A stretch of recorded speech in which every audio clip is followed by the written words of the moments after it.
sou Maria Beatriz Gomes Belenspor, sou historiadora, professora de História na Educação Básica, no CEDERJ. Também sou pesquisadora no Centro Nacional de Folclore e Cultura Popular e trabalho no Portal do Bicentenário. Também sou bisneta do Eurico Belenspor, que era delegado do Catete durante a década de 30, do período varguista. Bom, ele foi um delegado, Eurico Belenspor foi um delegado que fez o inquérito da prisão da Olga Benário Prestes e também do relatório da intentona comunista de 35.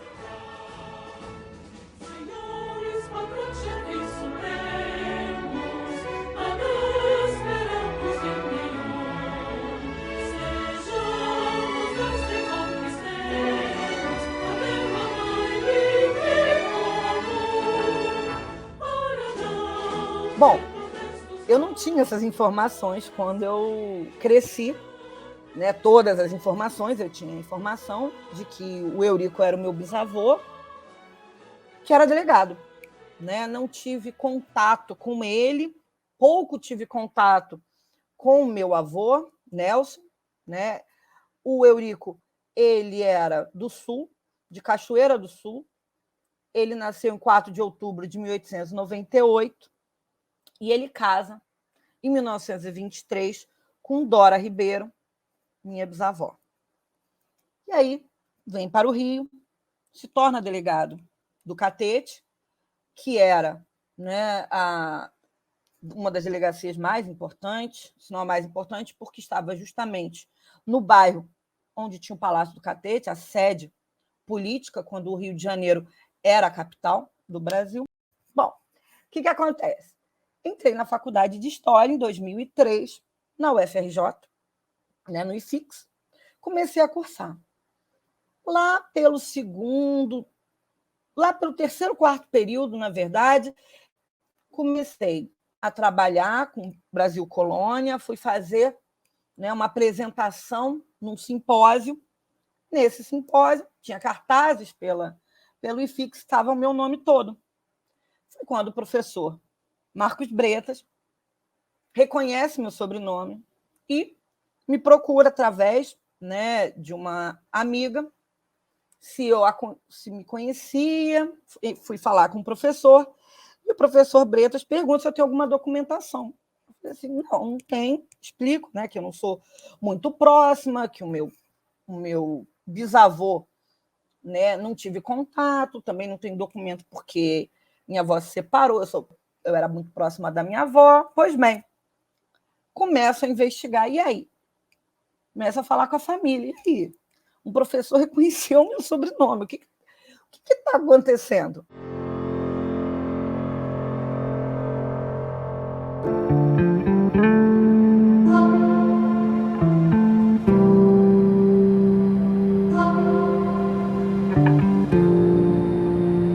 Aí que eu fico sabendo de que ele não era só o delegado dos costumes, que a prisão da Olga Benário Prestes foi feita por ele, e também o inquérito da intentona comunista, conversando com o professor Bretas, também conversando com o professor Ricardo Castro, fiz uma matéria com ele na faculdade, também me identificou na chamada o meu nome e veio me perguntar se eu sabia, enfim.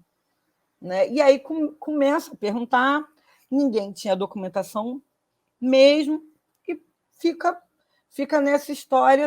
Fiz aula com a professora Anita Prestes, ela não comentou nada, eu não tinha nada a oferecer, fiquei com aquela situação, meu Deus do céu, meu bisavô.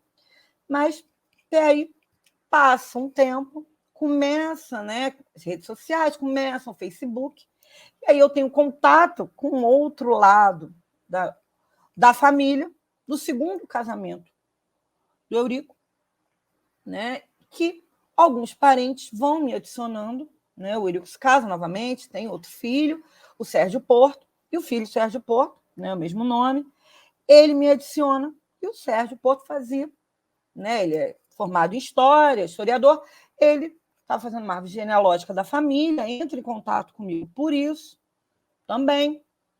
E aí, bom, fizemos amizade e etc.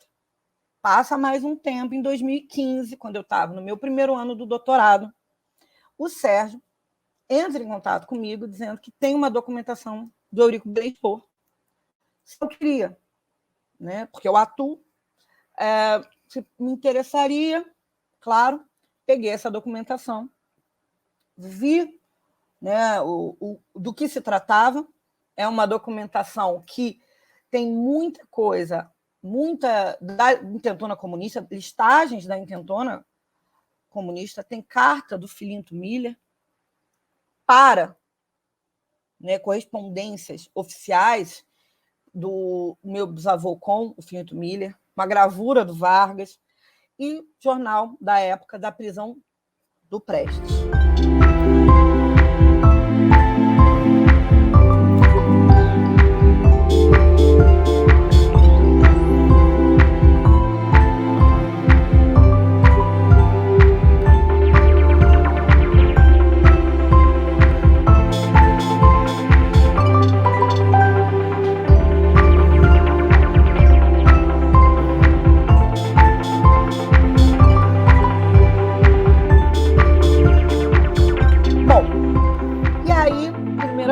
Que eu fiz, né? Cataloguei em casa mesmo, tirei umas fotos e procurei o professor Bretas e entreguei esse material para ele.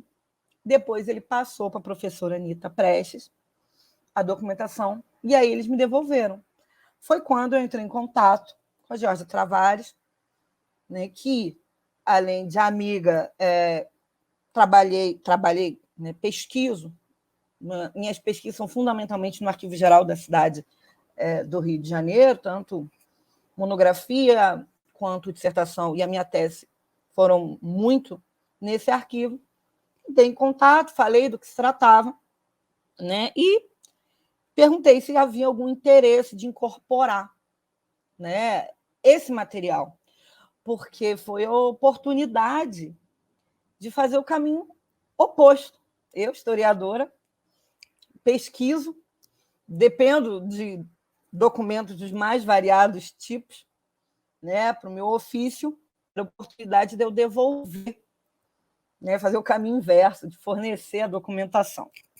E aí foi feita em 2016 a doação, né, sobre esse conjunto documental a respeito desse Brasil República, dessa década de 30, né, do período de Getúlio Vargas. Um ponto importante, interessante, né, dessa história é justamente a possibilidade de retribuir, fazer o caminho inverso, que é uma historiadora doar documentos.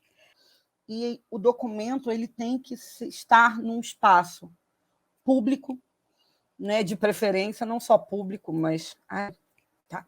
O documento ele tem que estar numa instituição própria para isso, os vários tipos de documentos. E esse documento, especialmente em instituições públicas, que tem que ser valorizadas, tem que ter incentivo, né? Porque lá que você preserva. Eu pesquiso documentos do século XVIII, início do século XIX.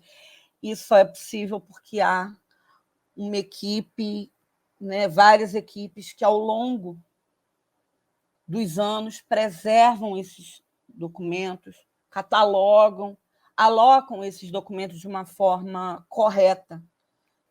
Né? E agradeço ao Arquivo Geral da cidade do Rio de Janeiro por ter acolhido essa documentação, e por tratar da maneira correta essa documentação, que é algo que eu não poderia fazer. Importa, eu poderia ter tirado fotos, colocado, né, na internet.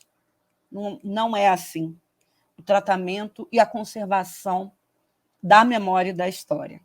Não é assim que ela deve ser feita. Então, obrigada pro arquivo por essa oportunidade de ter feito essa doação.